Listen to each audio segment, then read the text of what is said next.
Existential crisis notwithstanding, it's actually a pretty exciting time to be alive in terms of technology and especially AI. But what does AI really mean for those of us in the creative arts industry, especially those with an eye towards media, film, TV, whatever?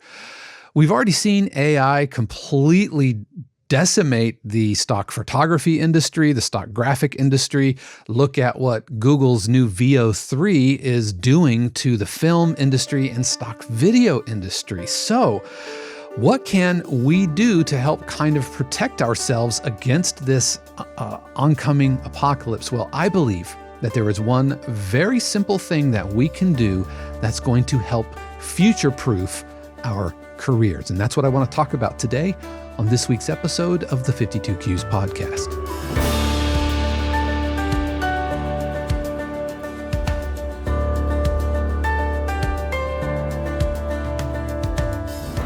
What is happening, everybody? This is Dave Kropf, and welcome back to another episode of the 52 Qs podcast, your weekly look into the world of production and library music. Whether you are brand new to the industry, just curious about what sync is all about, or maybe you're seeing cues on television already, either way, I promise you, you are in the right place.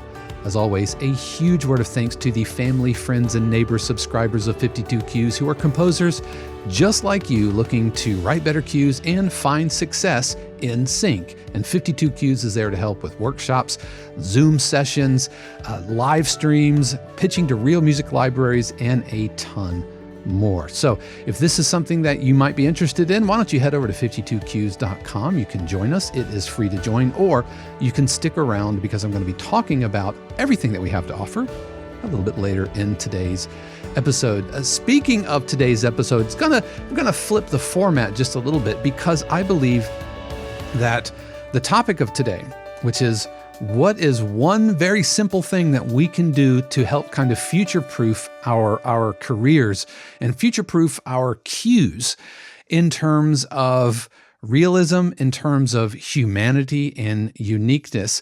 And I'm going to be using a recent cue to demonstrate this. So I want to start with the cue. This is a cue called Of Mice and Mensa, which is a no pizzicato dramedy cue that I am working on for Discovery Channel. So we're going to take a listen to it, and then we're going to talk about how you can help future-proof your career on the other side.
So that was Of Mice and Mensa. And what does that have to do with my hypothesis of how we can stay a step ahead of AI and this upcoming kind of getting out of a job or being run out of a job by technology? And I'll go ahead and tell you, it's really very simple.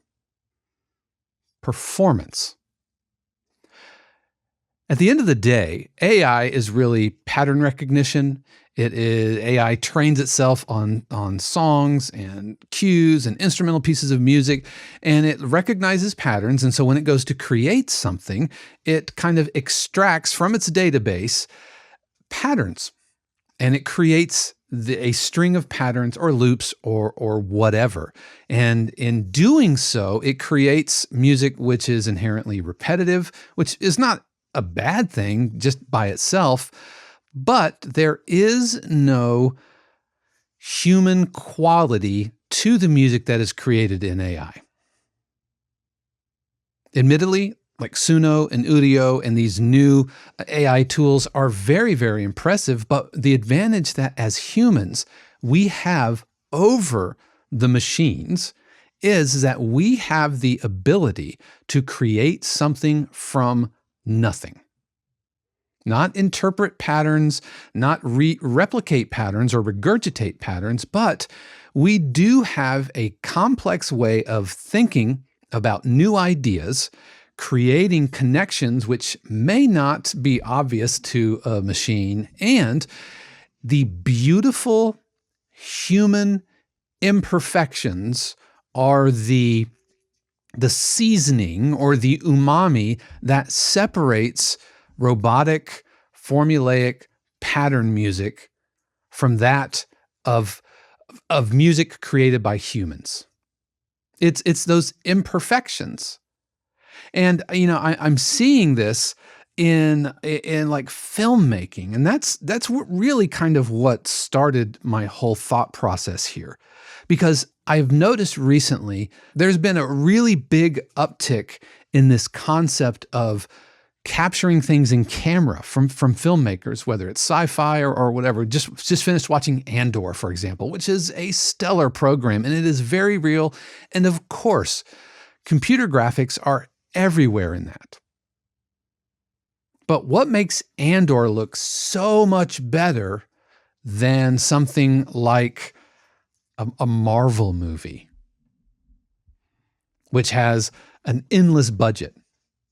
And I think the concept of capture as much in camera as you can leads to much more believable, more realistic results.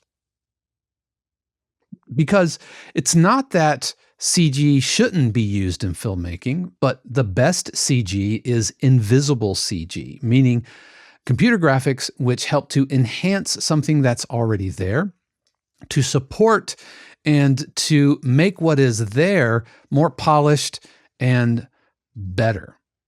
But when you start from a place of artifice with the goal of creating something that sounds realistic, then that is where the uncanny valley kind of disconnect, I think, is at its worst. And I think filmmakers are getting hip to this, which is why when you watch Andor, obviously, the X-Wing fighters, X-Wing, those are CG, except for the one that they built and then they actually put on the soundstage. But there's so much in the foreground, the costumes, there are, aliens, which are dudes in suits, not just CG aliens. And I think the difference isn't necessarily that technology was not that great back then, because go look at Jurassic Park 1 and look how realistic that looks, especially the T-Rex. It's undeniable that obviously in the right hands, CG as a tool to support everything that's already happening in camera yields to amazing results. Compare that to, again, like Brave New World from Marvel. Pretty stark difference on what looks fake and what doesn't. And so I love the fact that filmmakers are trying to capture as much in camera, because they recognize that there's something to be said about tangible, real things. And there's something to be said about what happens when a physical object is captured into a lens and the emotional connection that it creates to the viewer. And the computers are there to help support that vision.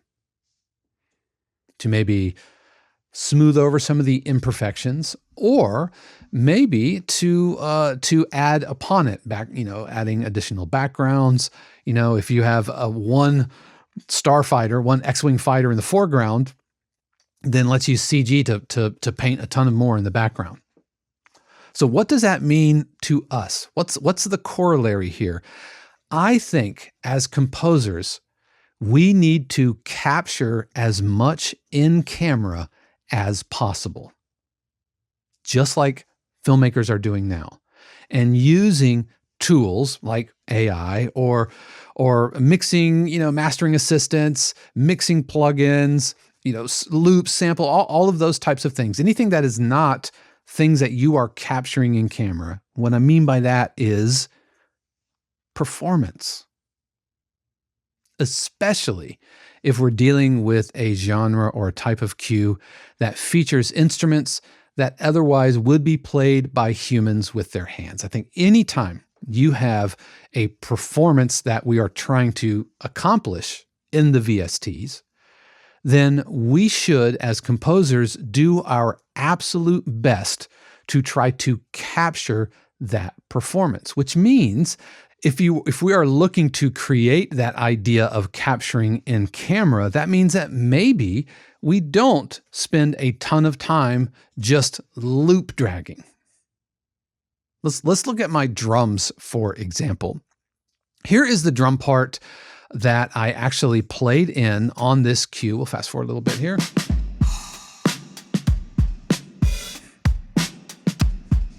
Now, there are a couple of things going on here. The first time that I laid this down, I thought, you know what? I'm just going to finger drum it.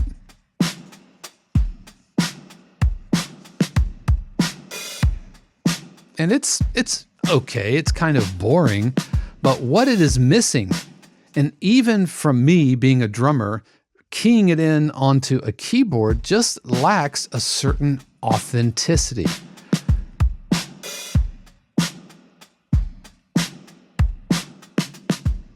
But compare that to the part that I actually played in on my electronic kit over there and applied a very loose quantization. We're about like 24% quantized, and we get this.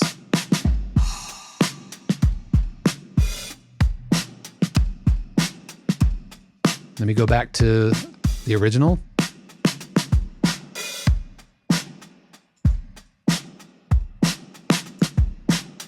There it is again. So what is really happening here? Yes, the electronic drum kit enables me to get detail. It allows me to apply a bunch of nuance, such as opening up the hi-hat. What is my left foot doing? You can see the two different kind of hi-hat parts going on here. We have kind of a shoulder tip kind of thing. Lots of subtleties in note placement. We even have that little rough or that drag. This type of thing is almost impossible to capture using finger drumming. It's not completely impossible, but when I am finger drumming, I'm not necessarily kind of embracing the muscle memory that I have from freaking 40 years of being a drummer. Is that 1985 till now? Is that 40 years? That's how long I have been playing drums. And that's not to say that everybody needs to go get an electronic kit. This is just how this concept has kind of manifested itself to me. This is a significantly more believable drum part, but even beyond all of that, because I am performing on the instrument that I am replicating, I am breaking out of the loop mindset, because this needs to sound like a drum set part as performed by a human. So what I don't have is just one kind of 4-bar idea that I loop dragged until the end of the cue. That's not what this is. Every section is subtly different, and it's the imperfections. It's not perfectly quantized. It's got a little bit of seasoning to it. And that only happened because I embraced the idea that I am performing these. And I tracked each section by section all the way through to until the end of the cue itself, including going into the B section where I did a little breakdown. Now, obviously, I've got some loops and stuff, and please hear me, this isn't an indictment about using loops. I use loops all the time. But this type of cue, this genre, the vibe I was going for was definitely an organic quality. But when you are performing something in via MIDI or recording something, then play through all the way to the end. My triangle part, for example, I recorded the triangle part for the entire cue. It is not just one triangle sample or one triangle recording and then I copy paste. And I recognize that sometimes you need to do that because you're short on time or you're just tired of it, or you don't have the energy, or maybe you don't have the skill. I recognize that. But if you are able to play through the entire cue, the entire 2-minute cue, in this case, it's 1:45, then what you're going to find are subtle variations and subtle nuances, even if it's the exact same rhythm. All right, so that's the first triangle part. Then I'm able to change it.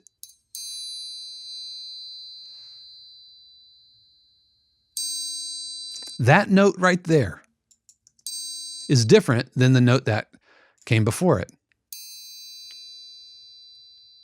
Is it noticeable? Probably not in the grand scheme of things. And here's that second part.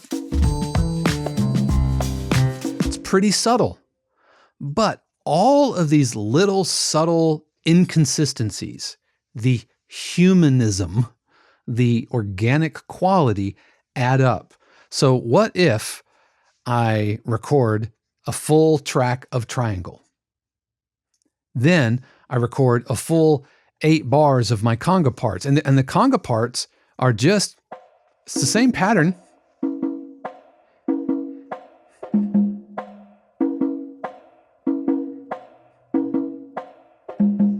It's the same part.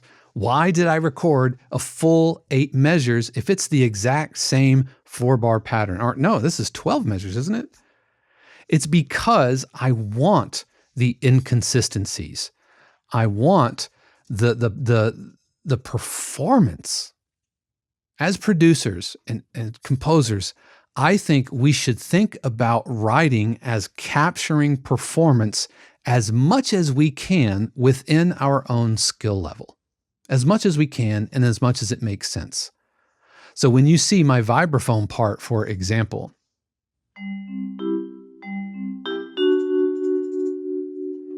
it's not just rote, copy, and pasted.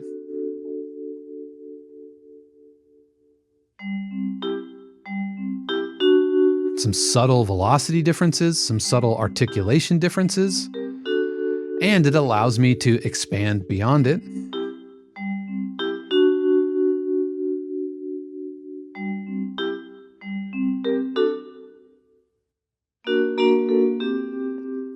And I believe very strongly that the more you can record, the more you can perform in your cue, that all these little subtle differences add up to a huge difference in the entirety of the cue. And that's what I believe is the truest cheat code to staying ahead of any kind of AI, and that gives you an advantage of your cue over somebody else's. Now, all that having been said, obviously some styles don't necessarily lend themselves to that.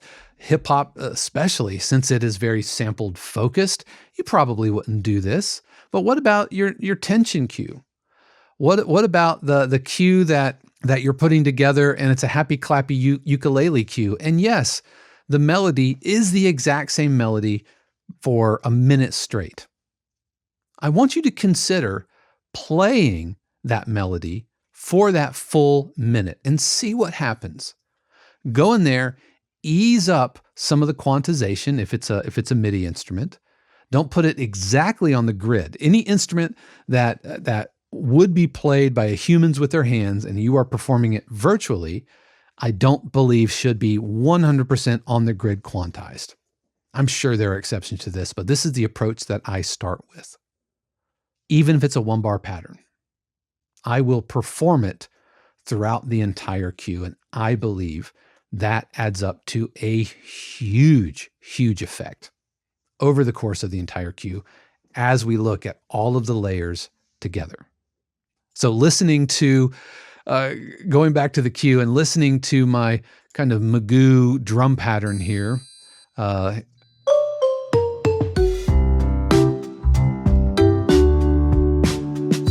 Now, admittedly, the part is a little squarer. It's not quite as bouncy. It's not quite as detailed.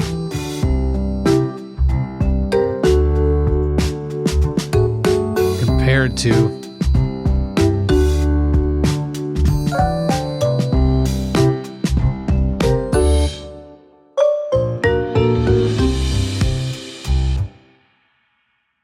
So, the next time you sit down to write a cue and you are laying in a shaker part or a guitar part or a melody you're playing on a piano or a marimba or something, ask yourself, what would happen if I recorded the entire cue as one take, as if I were recording in a studio?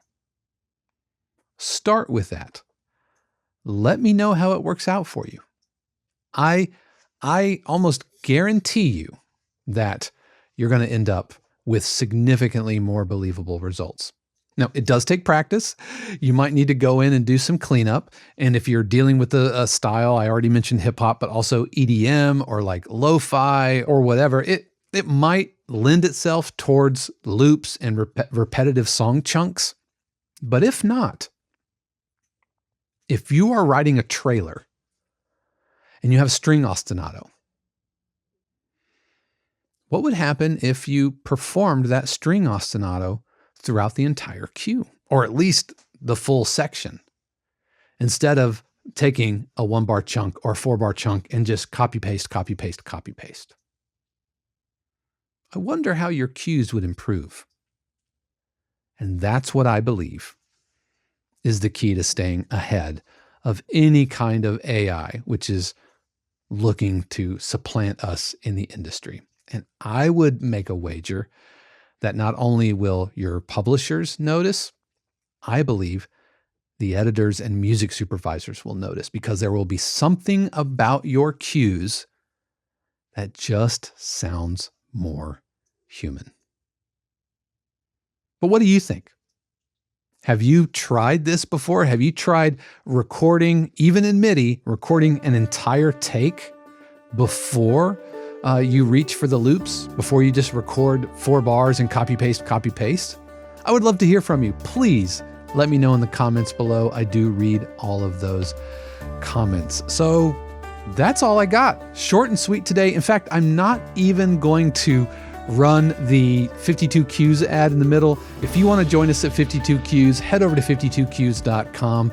As always, a huge thanks to our family, friends, and neighbor subscribers who pay their real, actual money to help keep all of this happening. And if you are looking to really level up your career in production, library, and sync music, then why don't you join us? It's free to join, and we have subscription tiers starting at just $4 a month. So that's going to do it for me this week. You definitely want to tune in next week, because I want to unpack some terms that you should be familiar with, like PRO or cue sheets or alts versus stems versus minus mixes. So we are going to go through and I'm going to define some common terms that you will probably run into in your career in production and library music. But that's it for us this week. Thank you so much for joining me. I know you have a ton of options out there, whether you're watching on YouTube or listening to the audio on the go, just know